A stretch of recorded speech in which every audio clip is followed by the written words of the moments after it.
ఎవరన్నా పిల్లలు జై శ్రీరామ్ అంటే వాళ్ళకు కూడా సంజాయించాలి. జై శ్రీరామ్ అనే నినాదం కడుపు నింపాలు.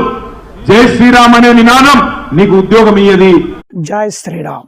పిల్లల్ని ఉత్తములుగా తీర్చిదిద్దే నామాన్ని, సమాజంలో ప్రతి ఒక్కరిని సన్మార్గంలో నడిపించే నామాన్ని నువ్వు అనొద్దంటవా కేటీఆర్?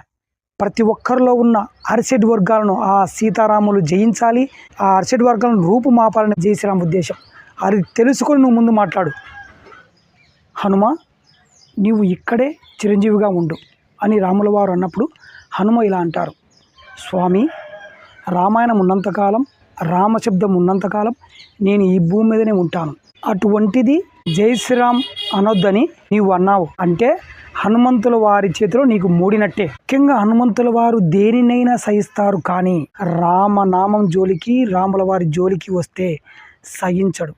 లంకలోకి అడుగు పెట్టి లంకా దహనం చేసి వారి కుమారుణ్ణి, వారి సైన్యాన్ని, వారి మంత్రులను మట్టు పెట్టి వచ్చాడు. అది హనుమంతుల యొక్క గొప్పతనం. నిన్ను కే తారక రామారావు అని పిలిచి ఉంటే ఆ పదానికి అర్థం తెలిసేది. కానీ నిన్ను అందరూ కేటీఆర్ కేటీఆర్ కేటీఆర్ పిలవడం వల్ల ఆ పదానికి అర్థం తెలియకుండా పోయింది నీకు. కేటీఆర్, ఒక సభలో నీవు జై శ్రీరామ్ అనొద్దు అని, జై శ్రీరామ్ వల్ల ఏమీ లాభం లేదని, జై శ్రీరామ్ అంటే తిండి లభించదని, జై శ్రీరామ్ అంటే ఉద్యోగాలు రావని నీ నోటికి వచ్చినట్టు మాట్లాడావు. చాలా తప్పది. ఆ తప్పును ఒప్పుకొని బహిరంగ సభలో ఆ రాముల వారికి క్షమాపణ చెప్పు. లేకపోతే ఖచ్చితంగా హనుమంతుల వారు నీ పార్టీ సంగతి, నీ సంగతి ఖచ్చితంగా చూసుకుంటాడు. ఇది తథ్యం.